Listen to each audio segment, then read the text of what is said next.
భారత రాష్ట్ర సమితి అసెంబ్లీ ఎన్నికల్లో ప్రజల ఆగ్రహానికి బలై అధికారం కోల్పోయిన పార్టీ. కానీ ఓటమి తర్వాత నేర్చుకున్న పాఠాలు ఏమైనా ఉన్నాయంటే ఏమీ లేవంటున్నాయి బీఆర్ఎస్ అపోజిషన్స్. కనీసం విపక్ష హోదానైనా సరిగ్గా వెలగబెడుతుందా అంటే అది లేదని కాంగ్రెస్ నేతలు విమర్శిస్తున్నారు. లేని పంచాయతీలను తెరపైకి తీసుకొస్తూ ఎక్కడికక్కడ పరువు తీసుకుంటోందని, ఈ మాట అనేందుకు అనేక కారణాలున్నాయని కాంగ్రెస్ పార్టీ చెబుతోంది. అవేంటో ఒకసారి చూద్దాం.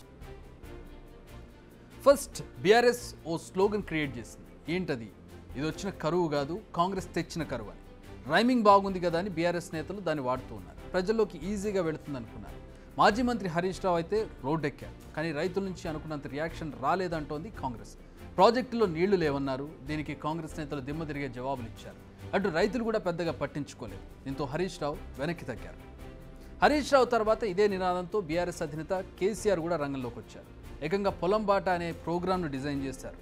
మంది మార్బలంతో ఇతర కార్యకర్తలతో జిల్లాల పర్యటనకు వెళ్లారు. తెలంగాణలో నీటి ఎద్దడి విపరీతంగా ఉందని పాత పాట పాడారు.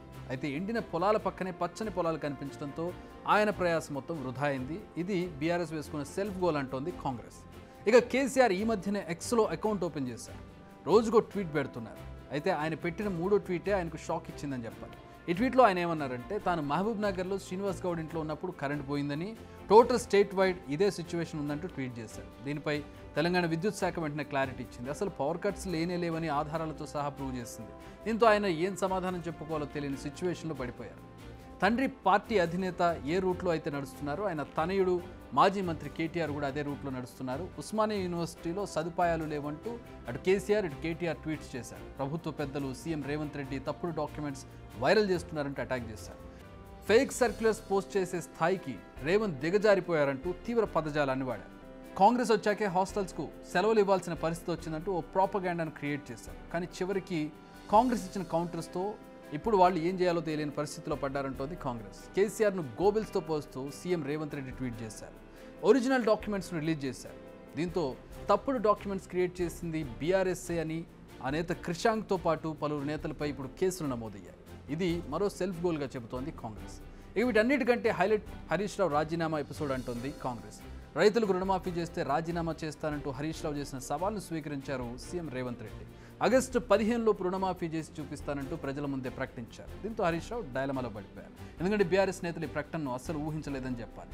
సింపుల్గా చెప్తే వాళ్ళ పరిస్థితి ముందుకు వెళితే నుయ్యి, వెనక్కి వెళితే గొయ్యి అన్నట్టుగా తయారైంటోంది కాంగ్రెస్.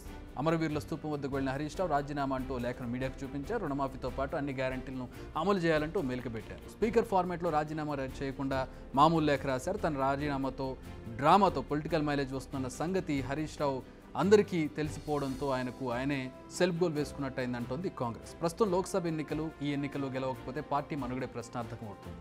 అందుకే ఎలాగైనా గెలవాలన్న కసి కనిపిస్తుంది బీఆర్ఎస్ నేతల్లో అని కాంగ్రెస్ అంటోంది. కానీ ప్రస్తుతం రాష్ట్రంలో చెప్పుకోదగ్గ సమస్యలు లేవు. ఉన్నా వాటిని ఎందుకు తీర్చలేదని కాంగ్రెస్ను ప్రజలు ప్రశ్నించలేని పరిస్థితి. ఎందుకంటే అధికారం చేపట్టి 4 నెలలు కూడా కాలేదు. చాలా యంగ్ స్టేజ్లో ఉంది ప్రభుత్వం. దీంతో బీఆర్ఎస్ నేతలకు ఏం చేయాలో పాల్పోవడం లేదని, లేని సమస్యలను సృష్టించి ప్రజలను మిస్లీడ్ చేయాలని చూస్తున్నారని కాంగ్రెస్ విమర్శిస్తోంది. కాంగ్రెస్ సర్కార్ను బద్నాం చేయాలని చూస్తున్నారని కాంగ్రెస్ పార్టీ ఆరోపిస్తోంది. కానీ ప్రతి విషయంలో సెల్ఫ్ గోల్ చేసుకుంటూ వారే బద్నాం అవుతున్నారంటూ కాంగ్రెస్ కౌంటర్ వేస్తోంది. మరి ఇప్పటికైనా ఈ విషయాన్ని గుర్తిస్తారా, తీరు మార్చుకుంటారా అనేది కాంగ్రెస్ పార్టీ వేస్తున్నటువంటి ప్రశ్న. బిగ్ టీవీ అవుట్లుక్ కథనాలు నచ్చితే వెంటనే బిగ్ టీవీ ఛానల్ ను సబ్స్క్రైబ్ చేయండి.